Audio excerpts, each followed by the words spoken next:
Got a really interesting video topic for you. This is kind of a history video. It also fits into liberty and education, history, and constitutional values. Okay, first off, the video topic is separated into two kings, two historical kings. I'm going to give you an idea about them. And if you're careful and think about this, you'll be able to think about what and who these two kings represent in the modern day. That's the interesting part. See if you can figure out that. The one is very obvious. Okay, the first one. King Charles II of Spain ruled 16, let's see, hang on a sec.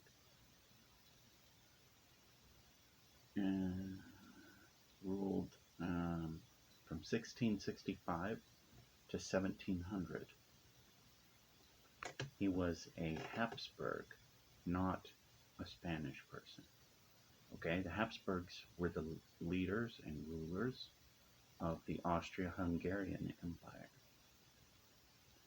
Through various means, the Habsburg dynasty put him on the throne of Spain as a puppet in an effort to control Spain. And he was a member of their family. Okay, so them putting him on the throne was an effort to make Spain a puppet state, a banana republic, I guess, if you want to call it that, though it's not quite the same. That century had a lot of turmoil between the Habsburgs and France and Prussia. We won't get into that part for this video, but suffice it to say, they put King Charles on the throne. King Charles II suffered from severe physical and mental disabilities. People think that he was mentally retarded, okay? And he had experienced the worst effects of generations of inbreeding from within the Habsburg family. And that's how they did things. They were afraid to share their power outside the royal line, and that had been building up in the Habsburgs for quite some time.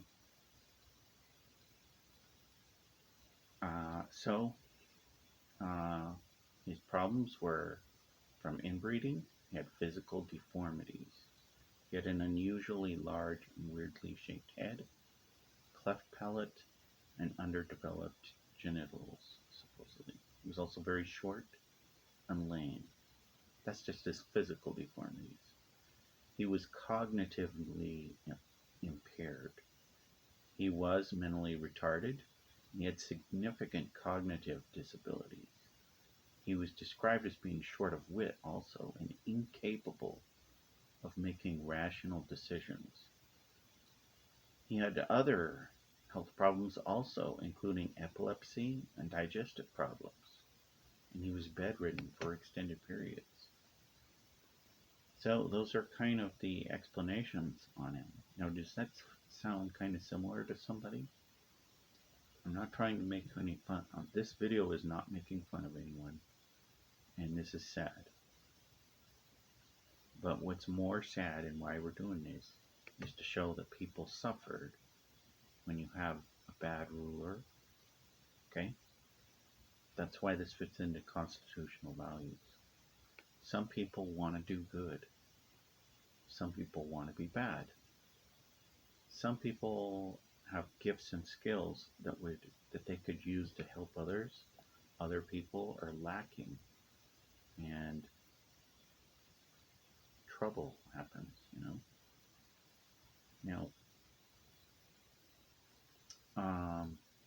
basically what happened is that while this man was king of Spain for an immense period of time, And before he was on the throne, Spain had been the top of the world. It was king of the world, basically. Everything had been going good for Spain up until this point. But because of this, Spain experienced a massive political and economic decline. They were militarily beaten also. Spain's economy stagnated, its people suffered, its military power declined and was lost, and it lost a lot of territory and colony possessions and bases also.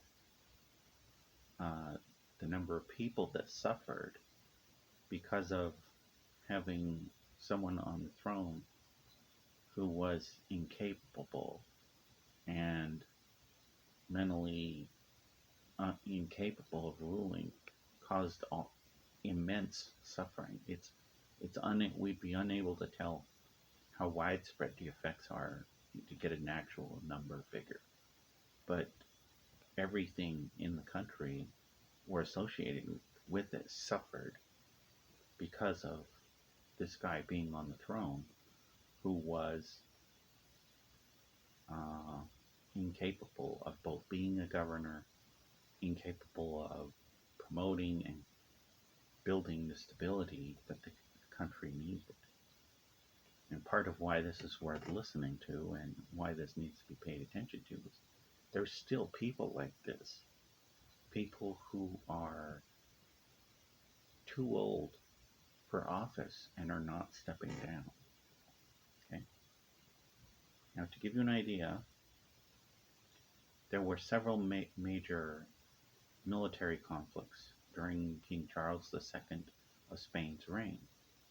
Many military conflicts.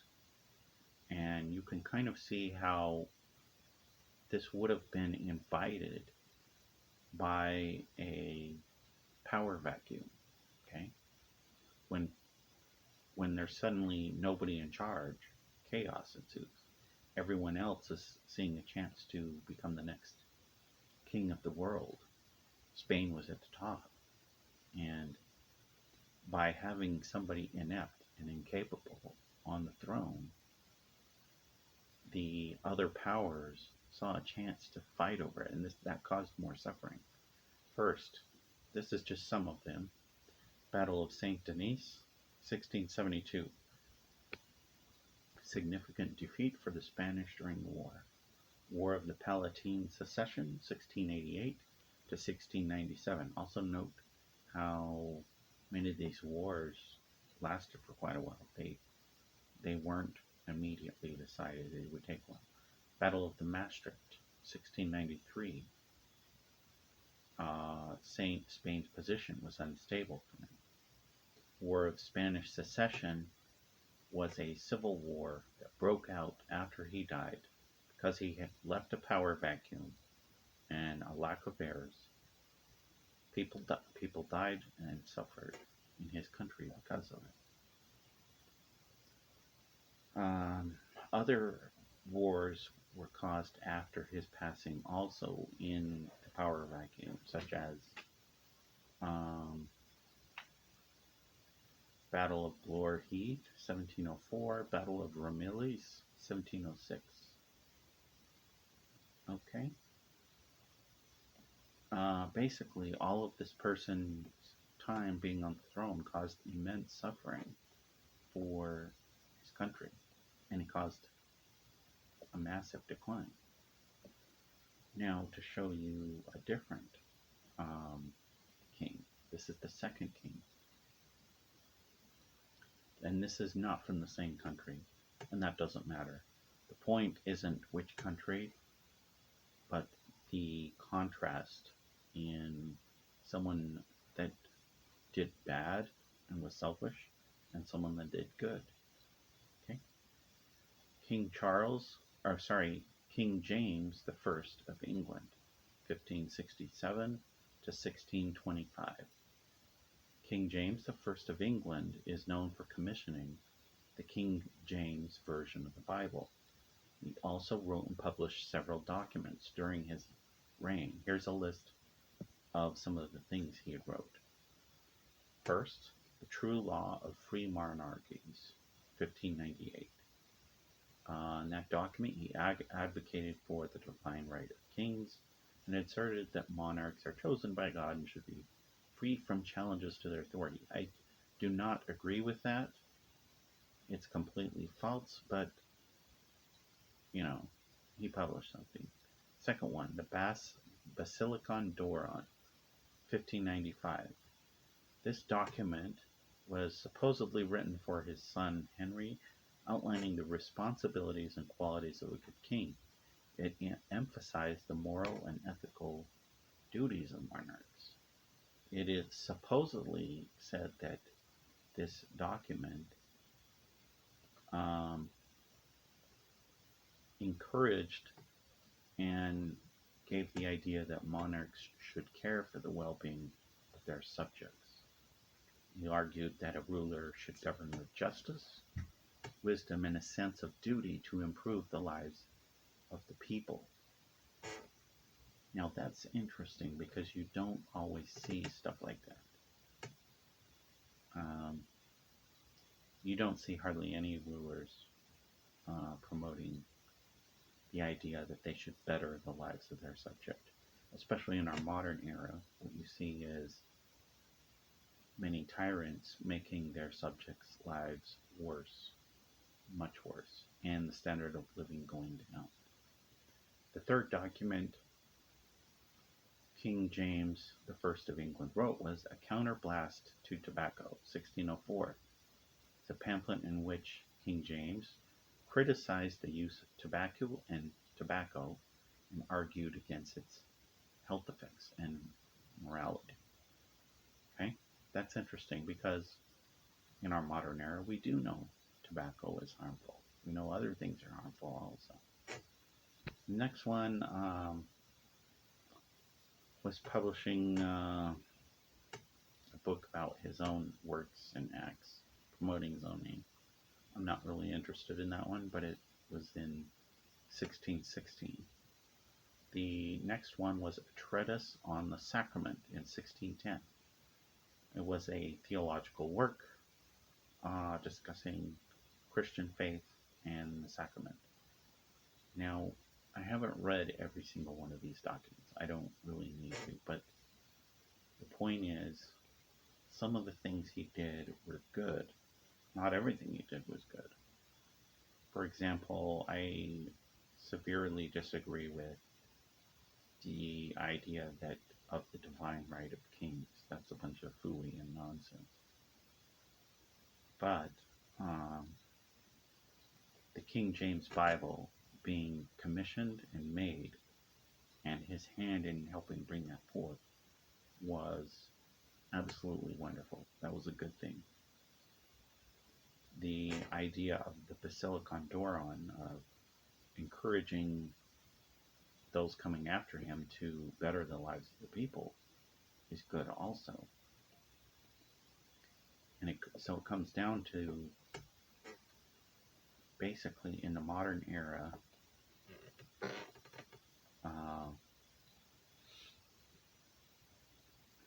you're not really going to find kings and people and rulers or presidents that are going to always do good. For every one good one that does good, there's going to be X number of bad ones, right? This is why we want constitutional values. We don't want kings. Now, sometimes, occasionally, you might hear people talk, well, when people talk about history, they talk about which king did what and what they conquered and their battles. But nobody points out the ones that did spiritually good things, like promoting the King James Bible. Now, what's interesting about the King James Bible is that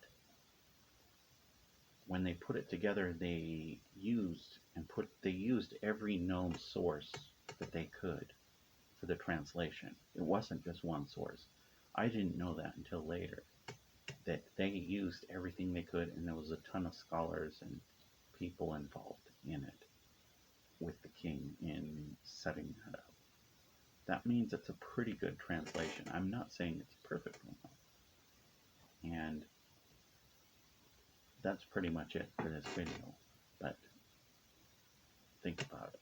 The first king, I think you know which one in the modern era he compares to, don't you? It's not that hard to figure out.